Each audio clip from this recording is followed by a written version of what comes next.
Bom dia e obrigado por aguardarem. Sejam bem-vindos à conferência referente aos resultados do segundo trimestre de 2021 da PagMenos. Estão presentes hoje conosco o Sr. Mário Queiroz, CEO, e o Sr. Luiz Novaes, vice-presidente financeiro e de Relações com Investidores.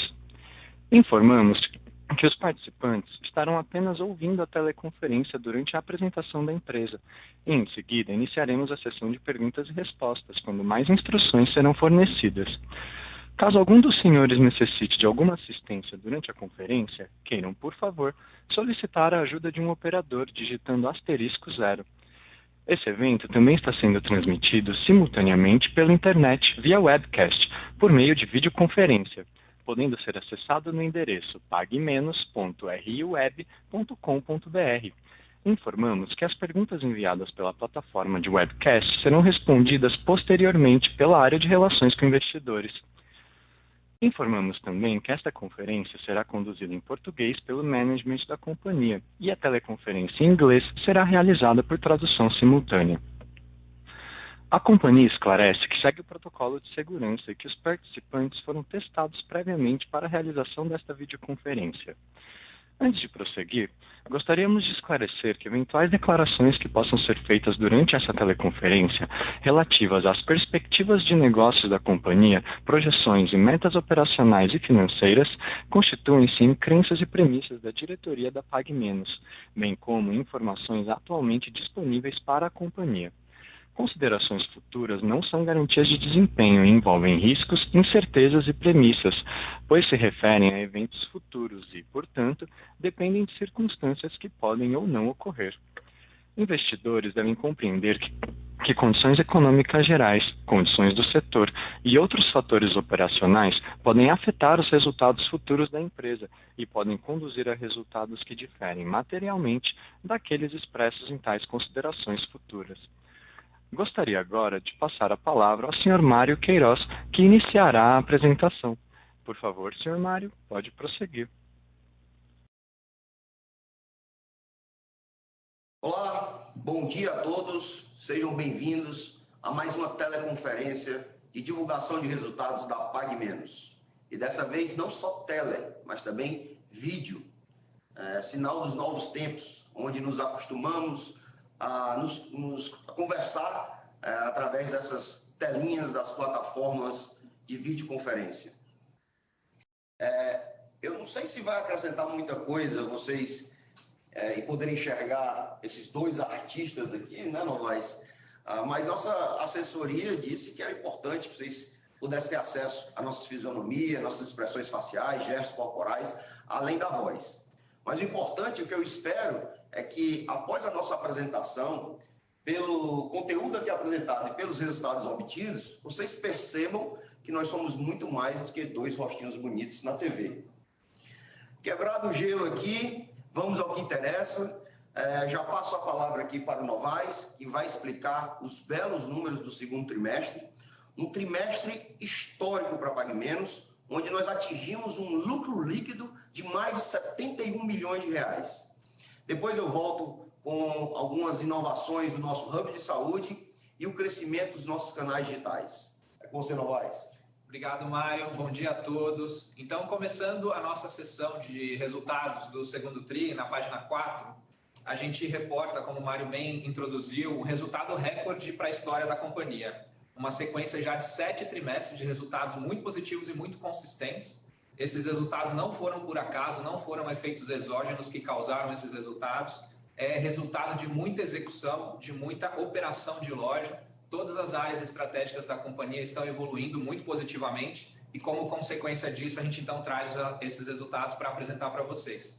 Então, do lado esquerdo, começando pelos resultados operacionais, os destaques, a gente selecionou aqui 4 importantes KPIs para apresentar. Então, o primeiro deles, NPS, a gente atingiu a nota de 74 no NPS, 8 pontos acima do segundo TRI de 2020. A gente reduziu a nossa ruptura em estoque em 40% em relação ao segundo TRI do ano passado. A gente atingiu 9,2 mil itens diversos nas nossas lojas, em média, 14% acima do segundo TRI do ano passado, e a gente atingiu 2,7% de venda incremental das nossas ações CRM.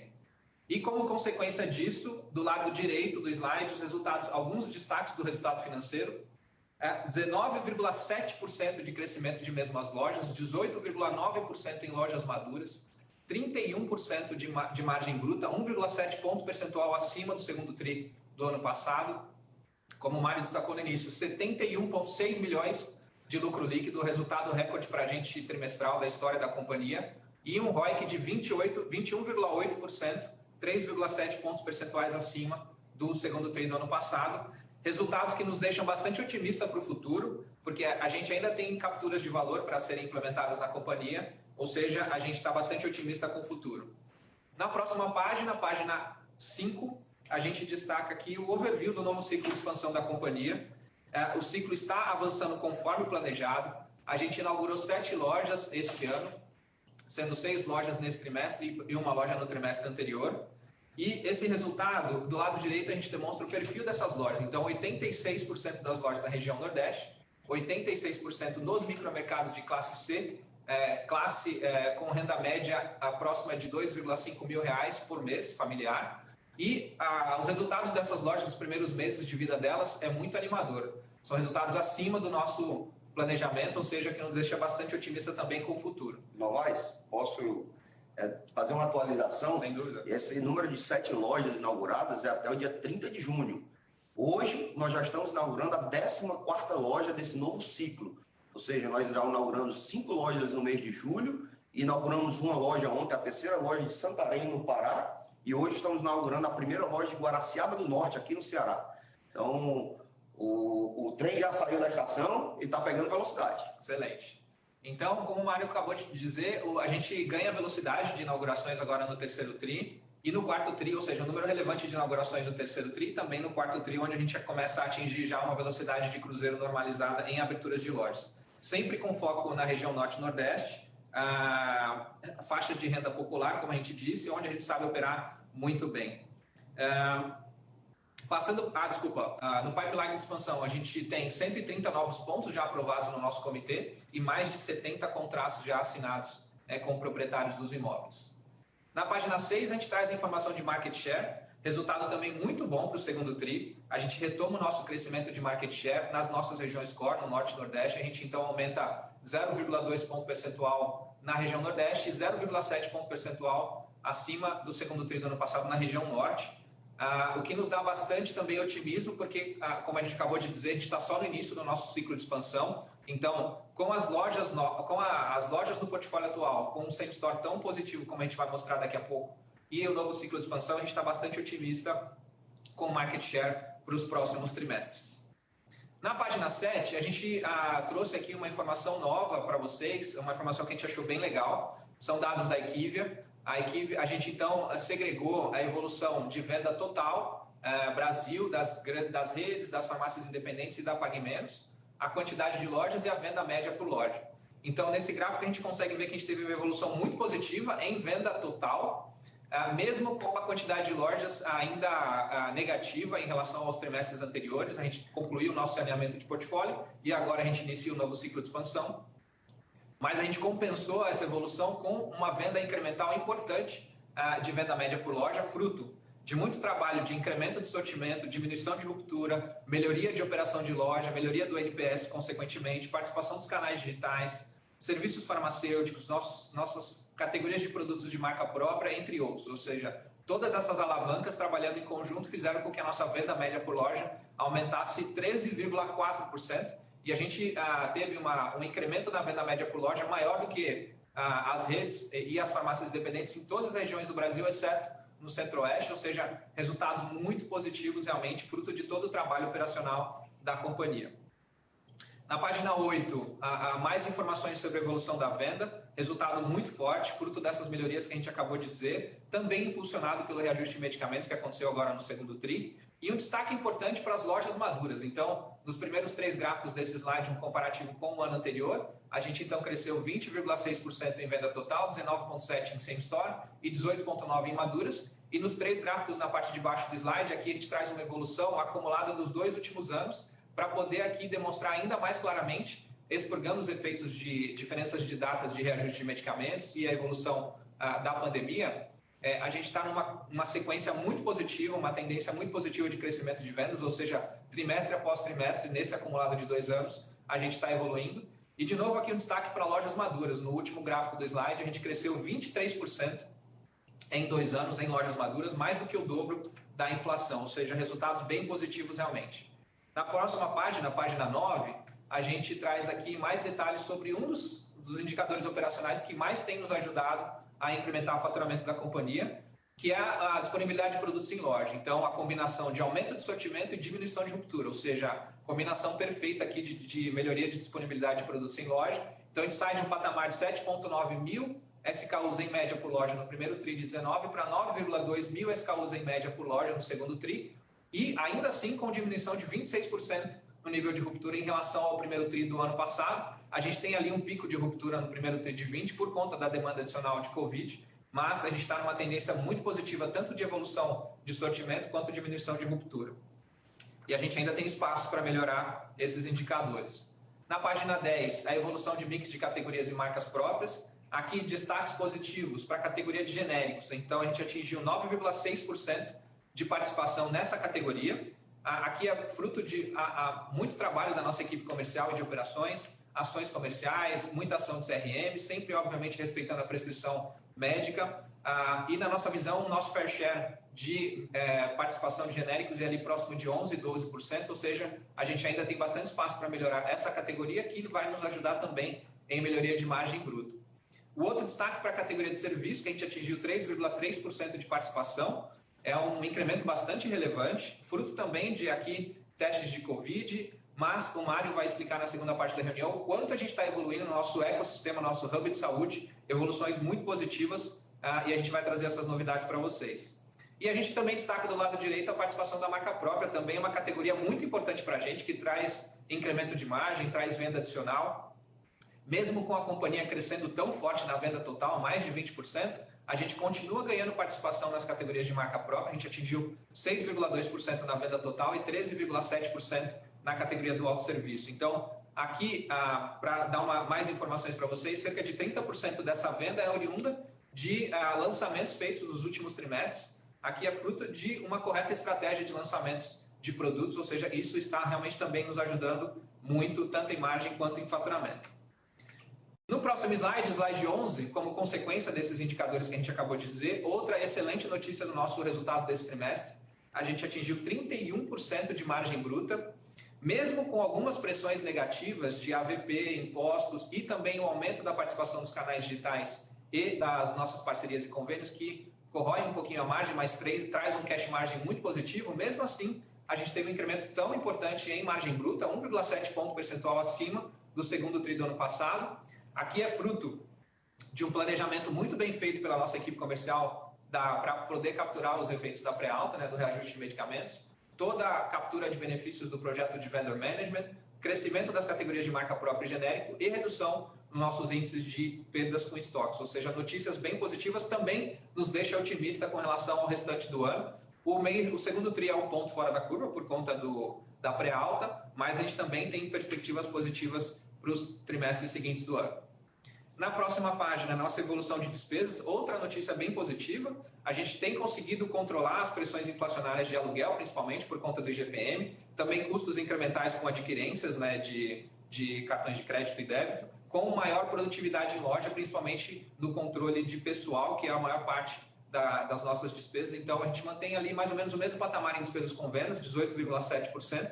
Nas despesas administrativas, a gente tem uma evolução aqui de 30 bips em relação ao segundo TRI do ano passado, mas aqui também é fruto de investimento, principalmente em tecnologia. A gente aumentou o nosso quadro de desenvolvedores de tecnologia em mais de 40 pessoas, aqui para poder também melhorar a nossa estrutura de tecnologia. Uma parte desse investimento é capitalizado, porque são novas aplicações que vão trazer incrementos de venda para o futuro, e a outra parte também pressiona um pouquinho aqui a linha de despesa, porque são pessoas que estão nos ajudando a dar sustentação desse novo patamar de faturamento da companhia e também investimentos no nosso plano de ações para o management e também consultorias estratégicas que têm nos apoiado em projetos estratégicos da companhia.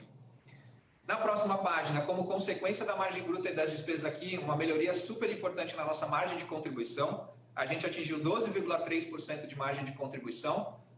crescimento de 160 base points em relação ao segundo tri do ano passado e 110 base points acima em margem EBITDA, 9,4% nesse trimestre, ou seja, confirmando também as entregas que a gente compartilhou durante o nosso IPO lá no ano passado.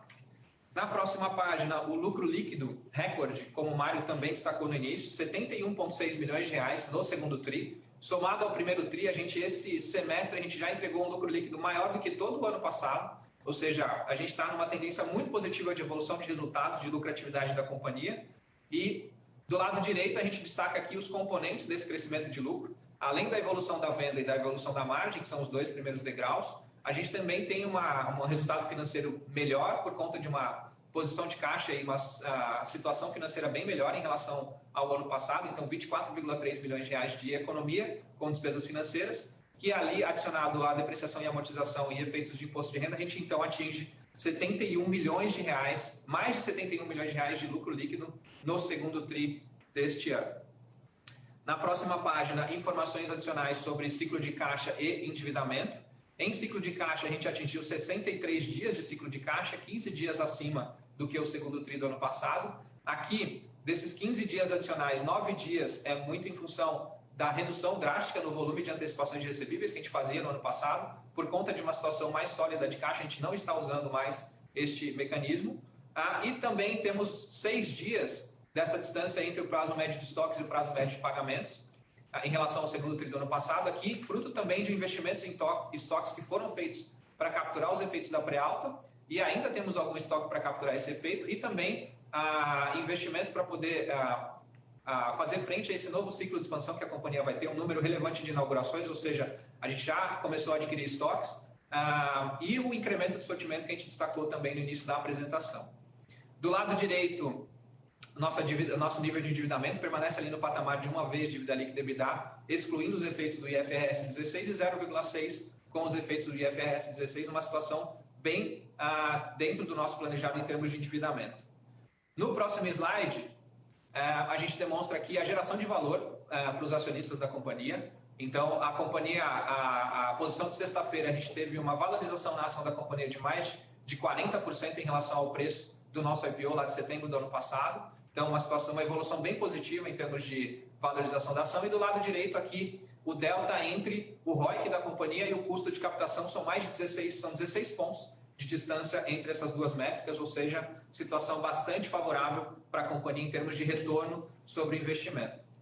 E o último slide da minha parte, uma informação bem importante aqui que a gente tem bastante orgulho de compartilhar. A gente trabalhou muito forte agora nesse segundo trimestre para concluir a nossa matriz de materialidade dentro da nossa jornada ESG. A gente fez mais de 5.000 pesquisas com todos os nossos stakeholders, colaboradores, acionistas, fornecedores e todos os stakeholders da companhia. E a gente então concluiu a nossa matriz com 15 quesitos, 15 temas. Na verdade, desses 15 temas, os nossos stakeholders priorizaram como temas mais importantes para a companhia esses 10 que a gente destaca nessa matriz, sendo liderado pelo saúde para a população de baixa renda, seguido de geração de resíduos, desenvolvimento de colaboradores e assim por diante. Ou seja, agora a gente tem muito claro quais são os temas importantes para os nossos stakeholders que vão direcionar as ações ESG da companhia, e a gente destaca na parte de baixo do slide 3 exemplos de direcionamentos que já vinham sendo feitos, mas para poder tangibilizar para todo mundo. No primeiro item, saúde para a população de baixa renda, o Clinic Pharma, sem dúvida, é o nosso ícone. Então, o Mário vai destacar agora na próxima parte a ampliação do nosso portfólio de serviços do Clinic Pharma.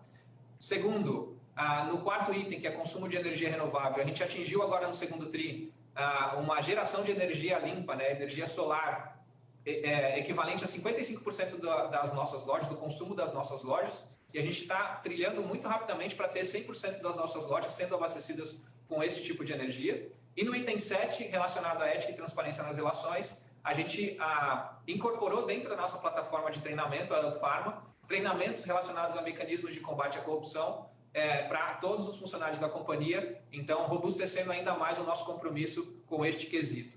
Com isso, eu termino a minha parte e volto a palavra aqui para o Mário explicar como é que está a evolução do nosso hub de saúde. Por favor, Mário.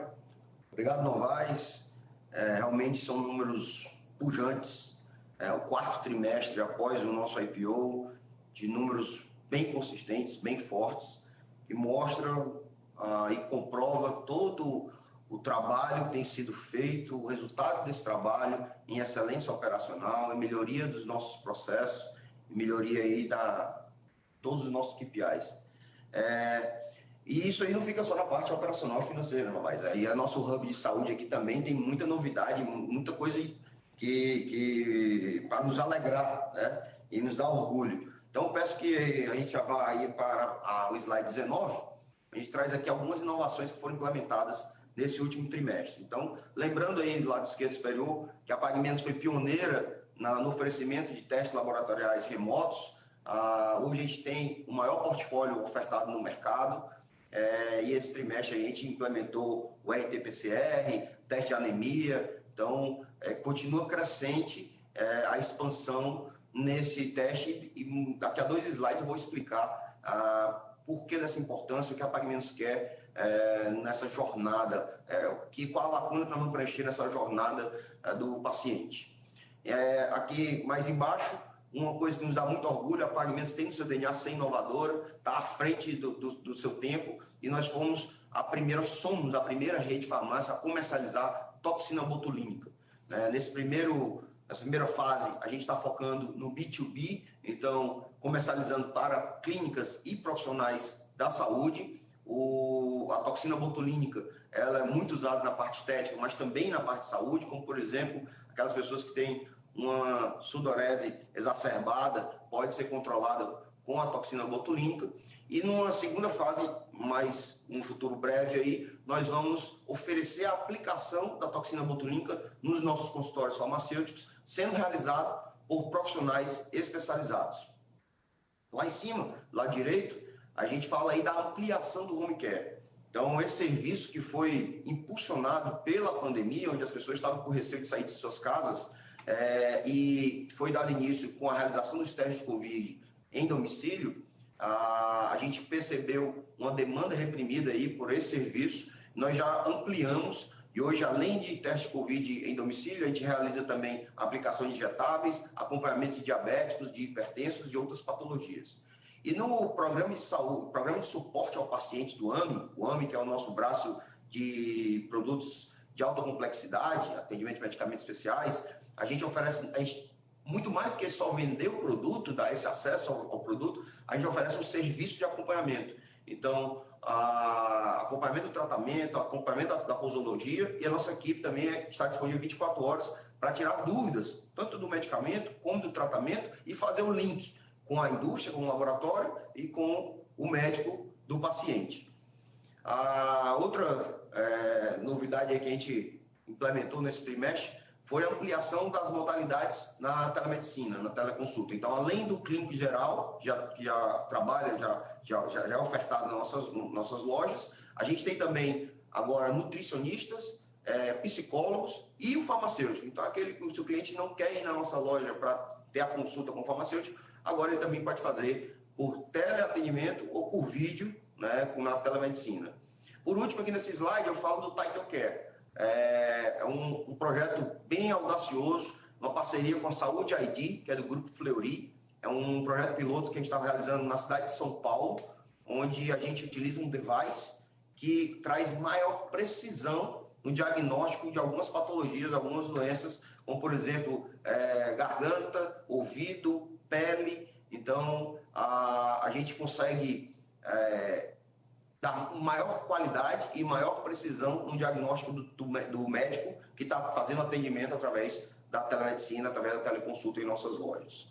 No próximo slide, a gente mostra aí alguns indicadores do Clinic Pharma. Então, o lado esquerdo, como eu disse, algo nos dá bastante orgulho. Nós chegamos a 760 mil atendimentos no segundo trimestre de 2021, crescendo quase 20 vezes em comparação ao segundo trimestre de 2020. Aqui, muito impulsionado pelos testes Covid, nós realizamos mais de 1.300.000 testes, mas cada vez mais a população está aderindo aos nossos consultórios farmacêuticos, estão utilizando os nossos consultórios farmacêuticos para fazer essa atenção básica da saúde deles. À medida que o nosso portfólio vai ampliando e eles vão tomando conhecimento do que pode ser realizado dentro da farmácia, onde ele vai com muito mais frequência ao longo do ano do que comparado com o médico, isso nos dá a segurança de que nós vamos ter cada vez mais relevância no cuidado básico da saúde do brasileiro.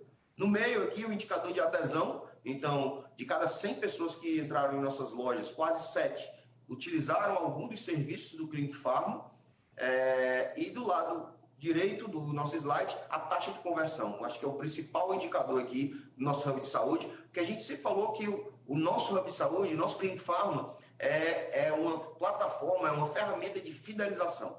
Então, quanto mais o cliente percebe valor e enxerga que na Pague Menos ele não vai lá só para comprar o medicamento, mas para cuidar da saúde básica dele, a gente acredita que vai fidelizar e que nós vamos ter um maior percentual de share of wallet da cesta desse cliente. E aí a gente já atingiu quase 58% da taxa de conversão, ou seja, 58% dos clientes que utilizaram algum dos serviços do Clinic Pharma fizeram uma compra em até 24 horas após esse serviço. No próximo slide, a gente fala aqui, como eu mencionei, dessa lacuna que nós estamos preenchendo.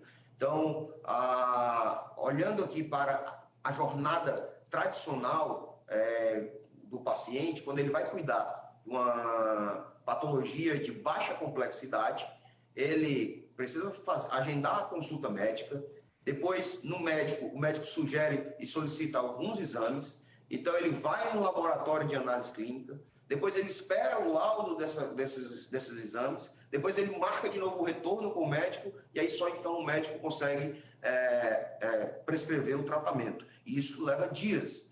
E aí, com o advento do teste laboratorial remoto, do Point of Care Testing, que é onde a Pague Menos quer trabalhar, e também com a telemedicina, a teleconsulta, a gente consegue fazer isso em minutos. Então, para patologias de baixa complexidade, o cliente pode realizar o teste, já fazer a consulta nas nossas farmácias e já sair com a prescrição em menos de 1 hora. Então, trazendo agilidade, trazendo comodidade, tirando os atritos nessa jornada do paciente, que a gente acredita que vai penetrar cada vez mais nesse ambiente aí da saúde do brasileiro. No slide 22, a gente fala aí da nossa plataforma Omnichannel e nossos canais digitais, mais um recorde. Então, nós trouxemos aqui o primeiro trimestre de 2020, que foi o último trimestre antes da pandemia.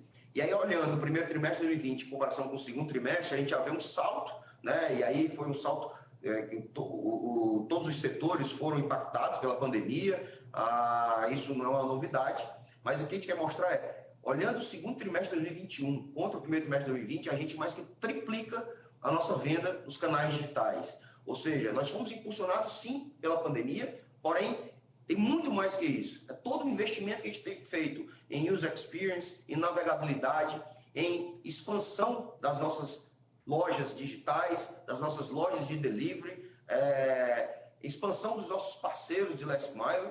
A gente tem propiciado para os nossos clientes uma gama de ofertas de modalidades que eles podem fazer as suas compras e cuidar da sua saúde conosco. Realmente é um número impressionante, 7,4% de penetração do nosso faturamento através dos canais digitais. Isso nos dá uma segurança de que podemos muito mais. Por que eu afirmo isso? Quem viu o nosso release, teve a oportunidade de ver o nosso release que foi publicado ontem, a gente mostra como é o comportamento dessa participação nas diversas regiões. E no Sudeste, a gente tem mais de 14% de participação nos canais digitais, no Sul, mais de 13%, enquanto no Nordeste a gente tem por volta de 6% e no Norte, 4,5%. Então, na hora que a gente conseguir aumentar a maturidade da população do Norte-Nordeste, que eles se acostumem a comprar pelos canais digitais, a gente tem como passar dos 10% de participação, que é um target nosso aí de médio e longo prazo. No próximo slide, a gente fala de foco no cliente. Então, a gente já vem falando aí alguns trimestres que a gente tem conseguido crescer muito sem perder a qualidade. Porém, eu quero inverter essa frase. Eu acredito fortemente que nós só conseguimos crescer o que nós crescemos porque nós mantivemos o foco na qualidade do atendimento ao cliente. A tal da customer centricity, né? Não é uma palavra bonita, mas nossas ações aqui na Pague Menos têm que reverberar na melhoria da jornada de cliente, da experiência de compra do cliente lá na ponta, lá nas nossas lojas ou nos nossos canais digitais. E isso é refletido e comprovado, essa melhoria no NPS, que a gente saiu aí de 66 para 74, e também no Reclame Aqui, que a gente manteve o nosso selo RA1000 e a gente ainda conseguiu melhorar, chegando a 8,2. Esse é o número do segundo trimestre. Eu acabei de receber aqui, minutos antes de começar a teleconferência, que agora em julho nós conseguimos a nota de 8,5. Então, realmente, a gente tem tirado só do discurso e colocado na prática essa história de ouvir o cliente, entender o cliente, resolver o problema do cliente, colocar o cliente no centro. Esse último slide aqui, a gente traz algumas informações sobre a aquisição da Extra Farma, traz aqui o cronograma da operação, alguns milestones. O que eu quero transmitir para vocês é que o processo está transcorrendo conforme planejado, o nosso time de integração está todo montado, já está em contato, né, tanto o time de pagamentos como o time Extra Farma já estão interagindo com suas periodicidades planejadas, alguns diariamente, alguns semanalmente. Claro, reforçando aqui, respeitando todas as regras do CAD, questão de clean team, de informações sensíveis concorrenciais. A gente está bem seguro que esse processo vai trazer muito valor para a companhia, conforme a gente publicou na teleconferência de anúncio dessa aquisição. Agora a gente abre aí para perguntas e respostas. Obrigado. Iniciaremos agora a sessão de perguntas e respostas. Caso tenha alguma pergunta, pressione *1 no seu telefone. Se a qualquer momento sua pergunta for respondida, pressione *2 para se retirar da fila. As perguntas serão respondidas à medida que forem recebidas. Solicitamos a gentileza de tirarem o fone do gancho ao efetuarem uma pergunta. Dessa forma, uma ótima qualidade de som será oferecida. A nossa primeira pergunta vem de Gabriel Simões, do Itaú BBA. Por favor, Gabriel, pode prosseguir. Mário, Novaes, obrigado pela apresentação, obrigado por pegar a minha pergunta. Na verdade, ela é com relação à margem bruta, né? Então, a gente viu uma evolução muito relevante da margem bruta de vocês nesse trimestre. Vocês comentaram que isso vem tanto em função da pré-alta, naturalmente, como da continuidade das melhorias operacionais que vocês vêm implementando aí desde antes do IPO até. A minha pergunta é se vocês conseguem quantificar o quanto dessa melhoria veio de cada frente. Portanto, qual o patamar aí de margem que a gente pode esperar para a companhia de forma mais recorrente para frente. Além disso, ainda nessa linha de margem bruta, a gente viu os genéricos ganhando um espaço importante aqui na venda, né, à medida que esses trimestres foram passando. Então, eu queria entender como que vocês enxergam que essa penetração de genéricos poderia mudar com a inserção da Extra Farma na base da companhia. Essas são minhas duas perguntas. Obrigado, pessoal. Obrigado, Gabriel, pelas perguntas. Eu começo aqui, Novaes, você me completa quando você quiser. A questão do genérico, muito bem colocado por você, é uma fortaleza da Extra Farma, acredito que em torno de 14%, 15% de participação. Como o Novaes mencionou, a gente almeja chegar aí perto de 11%, 12% da participação do genérico. Lembrando que o nosso foco é o público B2, C e D, que precisa ter esse acesso ao medicamento, então é muito importante a participação do genérico.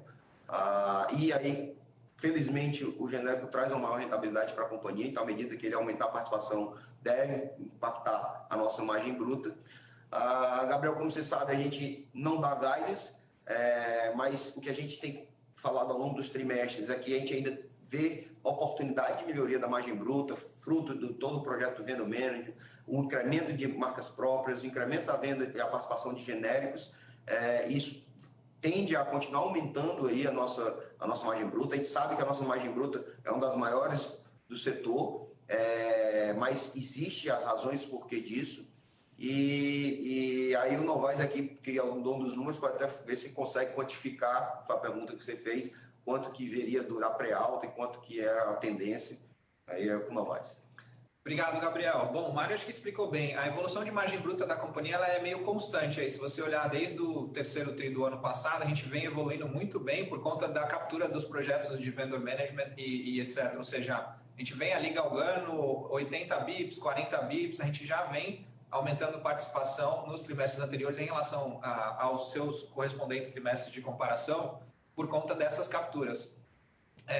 talvez isso seria talvez uma forma de enxergar. Mas eu diria também que o efeito da pré-alta também é fruto de questões operacionais, eu diria, de um preparo ainda maior do nosso time de supply para poder capturar esses benefícios da pré-alta com um melhor planejamento de investimento naquelas categorias de produtos que trazem uma margem melhor, entre outros quesitos. Ou seja, além, sem dúvida, da gente ter upsides sendo capturados pelos projetos de vendor, pricing, marca própria e assim por diante, a pré-alta ajudou muito e ajudou tanto pelo planejamento quanto pela situação positiva de caixa da companhia para ter conseguido fazer um investimento um pouco maior em estoques. E aí o Mário cobriu com relação a Extra Farma, que eles têm uma participação um pouco maior de genéricos do que a gente. A gente, sem dúvida, vai aprender ali a conduzir conforme eles conduzem lá e aumentar ainda mais a nossa participação, que vai nos ajudar, sem dúvida, a melhorar a nossa participação de genéricos e, consequentemente, continuar ainda melhorando a nossa margem bruta, que a gente tem boas perspectivas para o futuro também, Gabriel. Perfeito, pessoal. Obrigado pelas respostas. Parabéns aí pelo trimestre. Obrigado. A nossa próxima pergunta vem de Joseph Giordano, Banco JP Morgan. Por favor, Joseph, pode prosseguir. Olá, bom dia. Bom dia, Mário. Bom dia, Novaes. Obrigado pela minha pergunta e, primeiramente, parabéns pelos resultados. São duas perguntas aqui. A gente vê uma constante evolução, e acho que esse talvez seja o grande driver aí de rentabilidade daqui para frente, que é a venda por loja da companhia, né? Então, uma combinação boa aqui de melhora de price e estratégia comercial, que vocês comentaram agora na última pergunta, mas acho que talvez o mais relevante aqui é a gente ter uma venda por loja alta, né? O que vai trazer competitividade a longo prazo para vocês. Eu queria entender, então, um pouquinho, né? E aí quando a gente olha para os patamares de hoje, até olhando para a loja madura, a gente vê um patamar ainda um pouco aquém ao que a gente já viu em níveis de pico da companhia. Então, eu queria entender quando a gente deve ver isso voltando para aqueles patamares de R$650 mil mês, 700 mil reais mês, para tentar entender até onde a gente conseguiria ver a margem EBITDA da companhia evoluindo nesse curtíssimo prazo, né? E o segundo ponto, acho que vocês mencionam bastante no release, é a questão da expansão. A gente já tem 130 pontos aprovados pelo Conselho, 80 fechados. Eu queria entender qual que é o time frame que a gente deveria pensar na abertura dessas lojas e como a gente deveria pensar numa potencial aceleração aqui, principalmente tendo em vista a incorporação da Extra Farma, provavelmente no começo do ano que vem. Obrigado. Agradecemos, Joseph, pelas perguntas. Bom, vou começar de trás para frente. Falando de expansão, infelizmente a gente não dá guidance, mas nós já estamos com 14 lojas inauguradas, né, contando com a que inaugurou hoje. A gente, conforme divulgou em outros trimestres, deve estar vendo aí o ritmo de expansão entrando na sua velocidade cruzeiro aí entre o terceiro e o quarto trimestre. A questão da Extra Farma impacta um pouco onde nós vamos mirar os nossos canhões de expansão. Apesar de ainda ter muita oportunidade no Norte e Nordeste, a gente deve abrir um pouco mais de lojas nas outras regiões, que não era a nossa perspectiva agora, nessa primeira fase de expansão, mas são ajustes finos aí nesse foco de expansão. Quanto à questão de venda média por loja, a gente tinha uma perspectiva de chegar em R$600 mil de venda média por loja quando a gente estava há 4 trimestres lá no nosso roadshow, no nosso IPO. Realmente, o trabalho que a gente desempenhou na melhoria operacional, diminuição de ruptura, aumento de sortimento, a penetração dos canais digitais, acelerou muito essa questão da venda média por loja. A gente ainda vê espaço, apesar de que a gente não pode dar guidance, né? Mas a gente vê espaço em melhoria, porque, como a gente falou, ainda tem oportunidade de melhoria de imagem, melhoria de venda média, melhoria do crescimento dos canais digitais.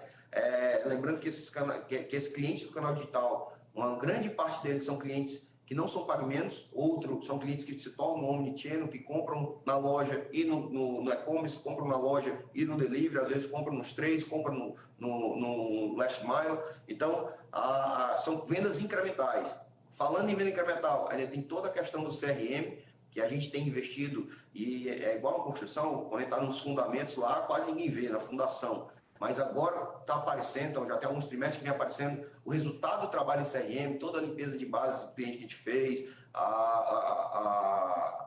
o investimento na plataforma que a gente adquiriu, então o time que foi reforçado, então a gente está vendo aí agora os frutos do CRM, então a gente está muito otimista para esse crescimento da venda média de lojas.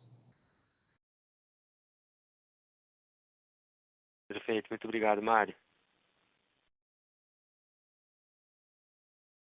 A nossa próxima pergunta vem de Daniela Eiger, da XP Investimentos. Por favor, Daniela, pode prosseguir. Bom dia, obrigada por pegar minha pergunta e parabéns pelos resultados. Eu queria, talvez fazer um follow-up na primeira pergunta em relação à questão de rentabilidade, né? Você falou de margem bruta, mas se você puder falar, e eu acho que talvez seja mais para o Luiz essa pergunta, um pouco do que a gente pode esperar para frente, se ainda tem muitas melhorias operacionais a serem capturadas, tanto olhando para a margem bruta quanto para a margem operacional, né? Para a margem EBITDA, obviamente sem considerar aí Extra Farma, que em breve deve ser incorporada no resultado. Então, se você puder falar um pouquinho do que vocês veem ainda a ser capturado aí no curto prazo, seria bacana. E aí a minha segunda pergunta, até conectando com esse ponto da Extra Farma, vocês comentaram, né, da questão do plano de integração, que vocês já estão desenhando, já estão deixando tudo bem preparado. Minha pergunta é sobre como vocês estão vendo em termos de timing, assim, o que vocês acham que até quando que a aprovação do CAD deve sair e quando que a gente deve começar já a ver esses resultados começando a ser refletidos aí na companhia. Acho que são as minhas perguntas. Obrigada. Obrigado, Daniela, pelas perguntas. Eu começo pela segunda aqui, o Luiz vai na de rentabilidade. Quanto à Extra Farma, a gente está sendo bem orientado, nós escolhemos aí um dos melhores escritórios do Brasil, no Tanjacad. A gente está com bastante parcimônia para fazer uma transação bem pé no chão, sem atropelos. E o que nos informaram é que essa transação pode demorar, na melhor das hipóteses, 4 meses, o normal são 9 e podem chegar a 1 ano. Então, a gente nem foi muito otimista nem muito pessimista, a gente está trabalhando com esse número aí de 9 meses.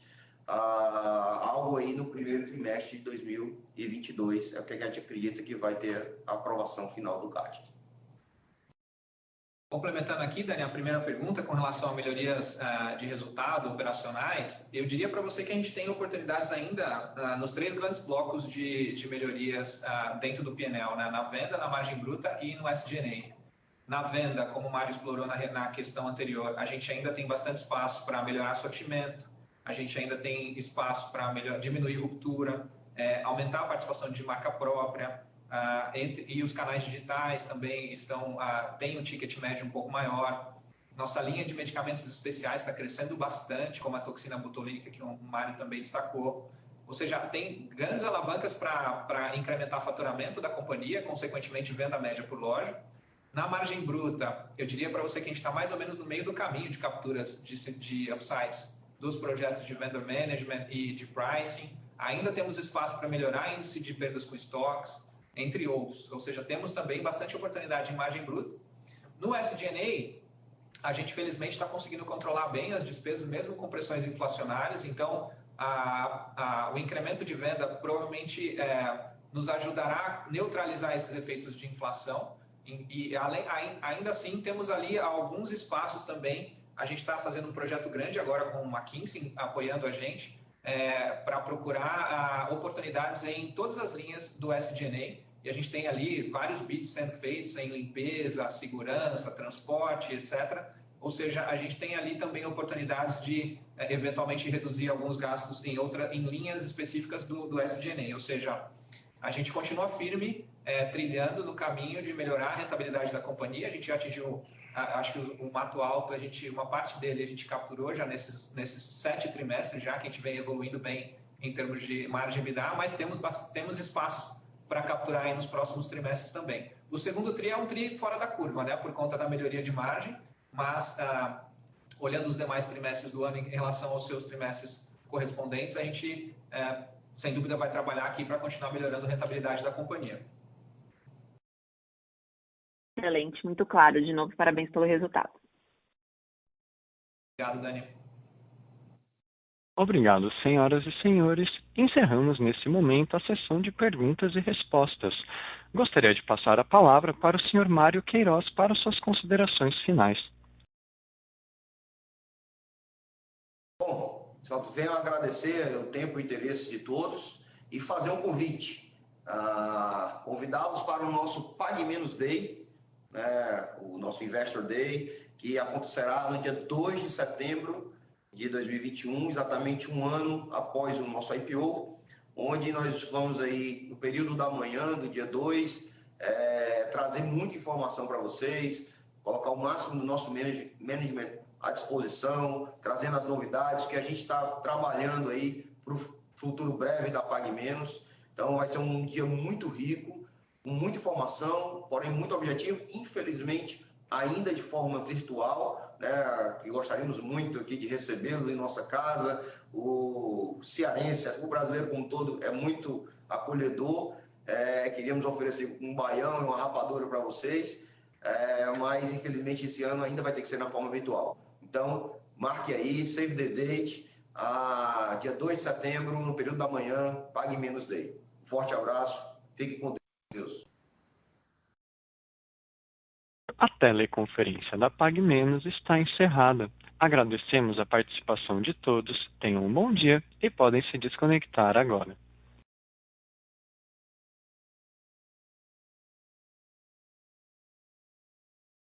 Contagiante.